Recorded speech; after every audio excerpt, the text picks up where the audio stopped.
Hello. Well, my ground concerns this week. Having a nice cup of tea. I'm here with Atlanta, who's also a cook, and apparently you've got something to do with the Dean's Grab Volunteer. What's that? That's right.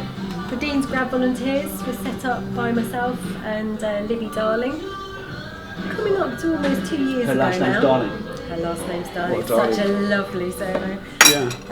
Yeah, that's her there. That's Libby. That's her lovely husband Boyd and her son Ollie. Okay. Basically, her family, my family, we were doing lots of. I was doing beach cleans anyway because I remember the Surfers Against Sewage and I've been involved with them for a long time. Okay. And so I was Surfers trying. Against Sewage, I've heard about down in Cornwall first of all. I think I said to you before. So I didn't realise that Surfers Against Sewage were up here. Yeah, that's right. They came down in 1990 and brought their campaign down here to me and a group of friends. Okay. They wanted us to try and help them get a little bit of publicity for their campaign, which was based in St Agnes, as you know, Yeah. down on the north coast. Cornish of boy. Cornwall. You know. Yeah. And so they had their inflatable turd and their inflatable, toxic waste canister. And they just asked us to try and get some press to meet them on the beach for a little press call and to just explain that they were trying to, clean up the waters down in St Agnes, which is making some of the kids I remember sick. it well, but I never knew before chatting to you that there was a Cornish SAS, Surfers Against Sewage, connection here in Brighton. No, that's right. Well, what it was a very old friend of mine, Jago Elliott, knows Chris Hines really well. Yeah. And so Chris Hines phoned him and just said, can you get some press together and get a few people on the beach to meet us? And that's pretty much how Brighton linked to SAS started. And what we tried to do obviously was promote Surfers Against Sewage, what they were doing, Sure. get people to join the group as it got bigger and bigger. And there's a few hardy surfers in Brighton. Okay. A few surf shops and certainly quite a cool crew of guys that will surf the marina when it gets big. Yeah, I see him down there by the wall. Have you? Yeah. So obviously they then got more involved as it was Surfers Against Sewage. Exactly. Yeah. And then over the years that developed, they got a Brighton rep sorted out. We'd occasionally have press calls where one of us, there's another guy, Andrew Coleman, who now works for the Ministry of Environment in Iceland anyway. But we'll have to catch up with these guys and have a chat to them on the show sometime. Yeah. Because that's a nice little link there back in Cornwall. Yeah. So that would be a lovely thing to do. Yeah, that's true. Yeah. And so, when at the time, when they came down to visit us here, we had 80 Olympic-sized swimming pools of raw sewage that had just been filtered once for paper and other items going out into Going the sea. through a mesh, basically, and no other... So that was 80 Olympic-sized swimming pools going out every day in the Nasty. Brighton area. So we had a really big pollution problem here. Obviously surfers getting sick, sailors, anybody else, children in the sea. No blue flag going on there. No, not at all. And so, really good opportunity for us to kind of highlight what was going on down here. And then Andrew Coleman, who is a really good campaigner, who's still working very hard as the Ministry of Environment for water conservation and water management. Yeah. He started to build it up a bit more here, get some press interested. Richard Gregory, chaining himself to the gates of the sewers. Right. Various actions through the years. And just putting pressure on the local council and all the different bodies to try and get better treatment. Yeah. So, which we do have now. Yeah, well done. Well done indeed. Well, there's a lot of people working towards it, but we were doing the public, awareness really was our thing.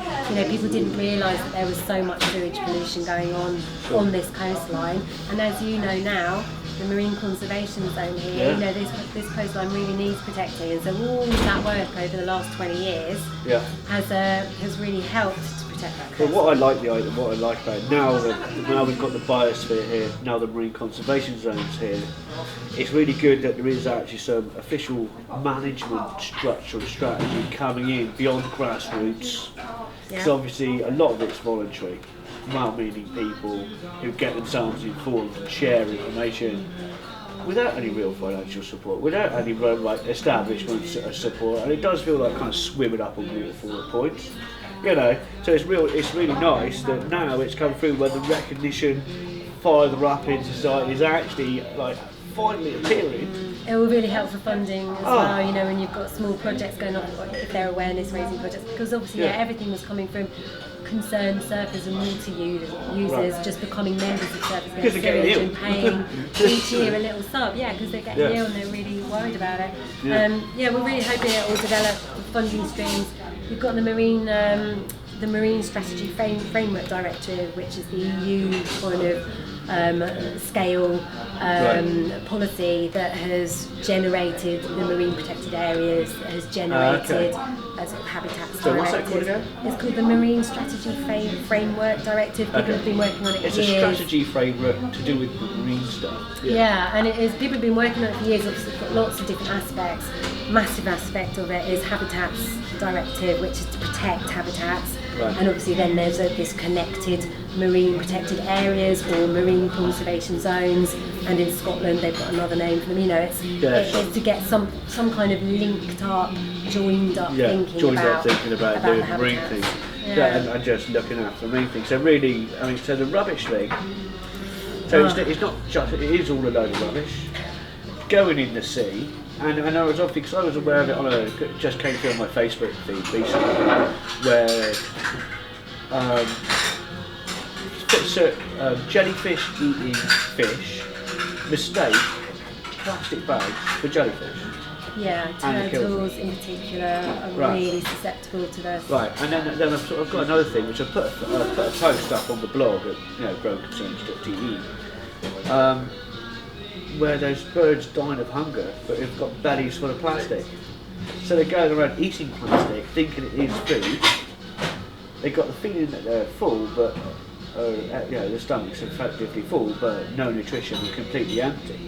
And then you just got pictures of, like, if you look on the site, there's a picture of just like a dead bird carcass, and it's just, this whole thing is just full of plastic. You've seen the albatross picture where they've opened it up and it's just filled. Or it's just rotten away. You can see where the food tube is for its mouth, going through its stomach, all the way through to where it comes out, and it's just a line of various different bits of plastic. Bottle lids, cotton bud sticks, polypropylene, blue and orange, binder twine, blue polypropylene rice in a plastic bag. Pick your supermarket. I think that message is coming out more now. I mean, certainly I've been trying to do school talks on that. So I've been going to like preschools and talking about it. I've been developing a little sort of water cycle stroke, how marine litter harms the environment and animals, so we can take that into schools. And I think, the education programme that Surfers Against Sewage has been doing has really broadened as well. They've got more funding support as marine protection becomes more important, whether that's EU level or UK national level. You get more funding and you can expand the programmes, but you have to explain to children when they're quite small, I believe, that's scaring them, old enough, that there is a direct effect between them dropping the crisp packet in the street or their after school treat, dropping it in the street. It's out of their mind, but they have to see that. Or just throwing their plastic bag away and it blowing off a cliff top into the sea. And some poor unsuspecting turtle coming along and chomping on it, thinking it's a especially when you've got jellyfish. like the World Wildlife Fund report saying that in my lifetime since 1970, you realise that we've lost 52% on average of the wildlife population. Well, that's right. So in my lifetime, that means that half of the populations of all the wildlife that's about. So, Michael, I haven't quite even got my head around that. I find that such a distressing figure. It really is shocking from the 70s to now. Because that means in my lifetime, half the wildlife has gone. Well, I mean, obviously it's variable. There, like some species, there's 70% gone. Some people, it's 30% gone. But on average, just tilted over half. And when you think about how that relates to the marine environment, you've got all of the marine feeding birds that have got these stomachs full of plastic. You've got turtles and larger, sea mammals that are mistaking the plastic. So not only are they under pressure from various other maybe climatic things, they've got the pressure from the plastic that's actually in the whole water column from top to bottom now. Well, you probably also what they call read the trophic cascade of the whole food chain and the whole food web. It just influences everything. You've probably read then also about the microplastics or the tiny plastic pellets. Is that all Surfers stuff? Against Sewage call them mermaids' tears.